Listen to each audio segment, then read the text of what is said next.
Hey, what's up, YouTube? Have you ever said to yourself, why do I need to do estate planning? I'm never going to have millions and millions of dollars. Well, that's probably not the best way to start out your goal setting. If your goal is to not ever have millions and millions of dollars, not need to have estate planning, yeah, you're probably right. You're probably never going to make it. So it's important for you to understand that estate planning and legacy planning begin long before you retire, long before that you get to the end of your life. They actually begin today.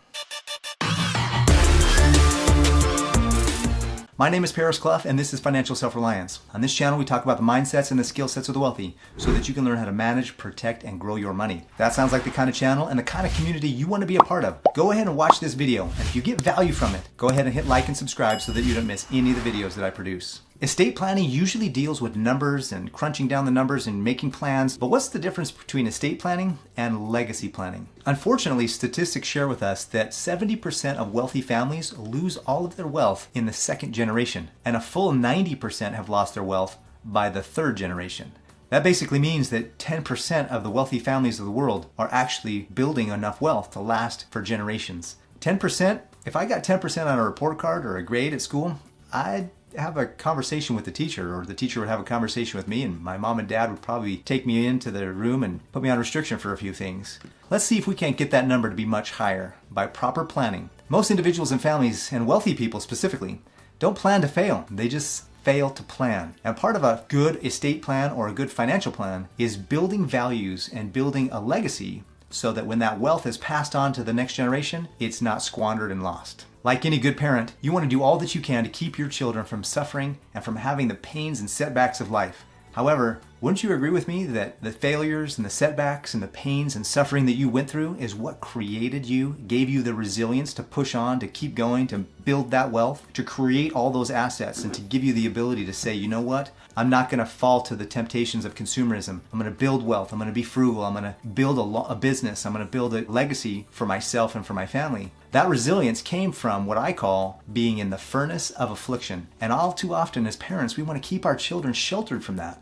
That's actually the wrong way to go about it. We don't need to necessarily throw our kids in the furnace of affliction, but definitely as they're going through it, don't try to save them from having the same situations and experiences that you had that gave you the resiliency and the strength to be able to build the wealth that you've created. Otherwise, they're not going to respect what it takes to build wealth, and when they receive a bunch of money, they're just going to squander it. One of the ways that you can build a legacy is to talk to your children about what it takes to really build wealth.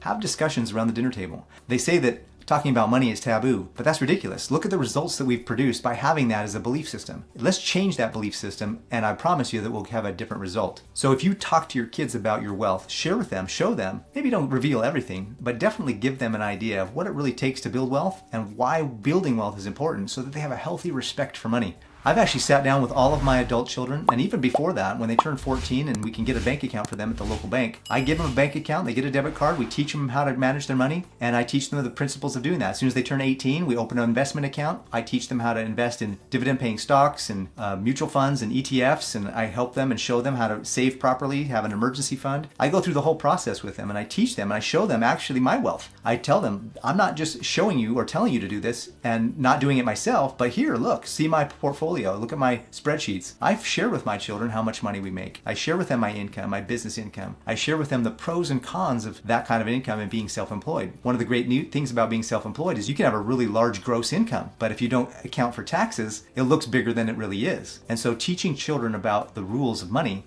teaching them about earning money, teaching them about spending money, teaching them about taxes, teaching them about investments. All these things aren't actually happening at schools. They're not happening at the university. They're not happening at our churches. The only real way or the only real place that these things are going to happen is on channels like mine, on YouTube. If you take a course on your own, if you get inspired to go out and learn this stuff on your own because you had probably fell down and got hurt and you've committed to never having a failure like that again, and you're going to learn this time and you're going to do it right? Well, what if you were taught since you were a kid? Or what if you teach your kids since they're little how to manage money, how to spend it, how to grow it, how to protect it? Imagine the difference in that second generation as you build your wealth, as you become financially independent, and maybe you even retire early.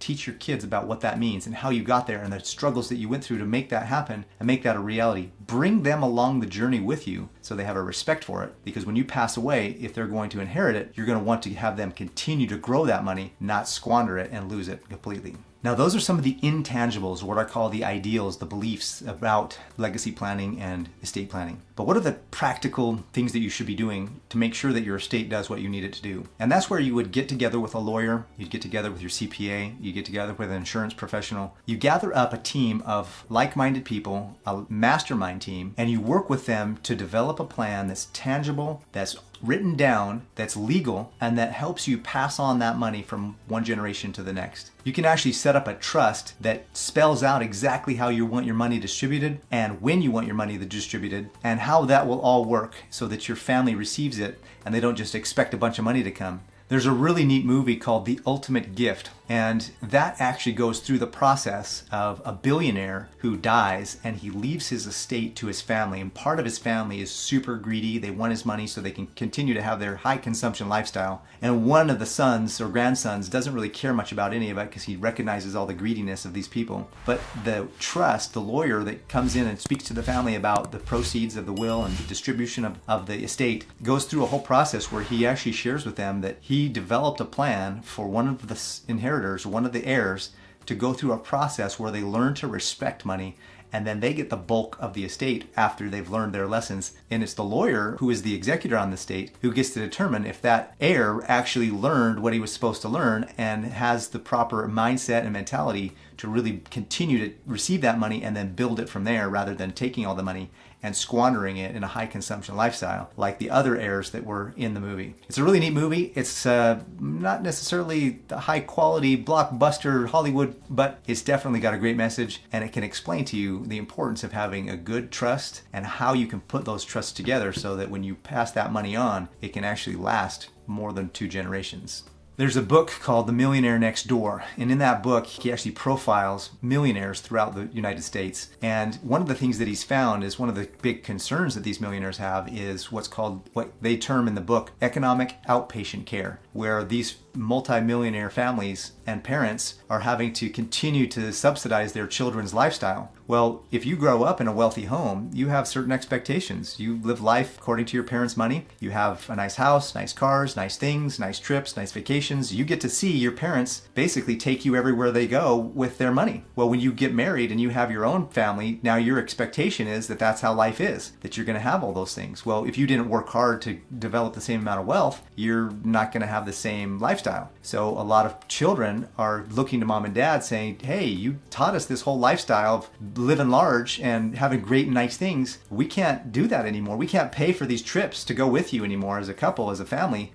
You need to pay for us, or you need to give us money so that we can continue to have our lifestyle and the lifestyle that we've known our whole lives. And so it's important for you to be able to understand that as you're creating wealth, don't change yourself so much that that now leaves a legacy for your children of high consumption and expectations of wealth, rather than an understanding and a respect for wealth. Now, if you've already created a lot of wealth and you're watching this video and you're wondering what can you do now, your family's already grown and gone, your kids are already begging you for money to continue this lifestyle, what I would suggest is that you sit down and have a hard conversation with them.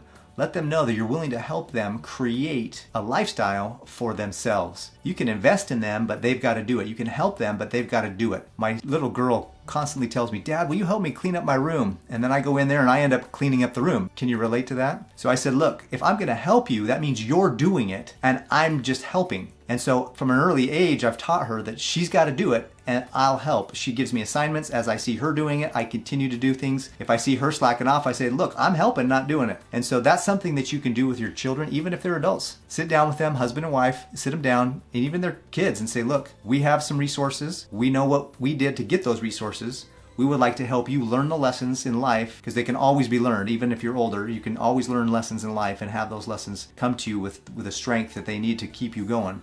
You can teach those kids exactly what they need to do, even if they're older, to be able to create their own wealth, and then you can just help them and then slowly back off and allow them to soar and to grow and to have the wealth that they need to have. Teach them the principles of financial independence. Teach them how to retire early. Teach them how to have some self-reliance. Teach them to be financially independent. Teach them the things that they need to learn so that they can carry on those values that you want to have and you want to instill in them so that they can continue to be successful long after you're gone. It takes a lot of courage to build a legacy plan and to build a family that can really do the right things and to have children that are wise and self-reliant, but it can be done. And I have all the confidence in the world that you can do it. I hope you have a great day. I hope you got a lot out of this video, and I look forward to seeing you on the next one.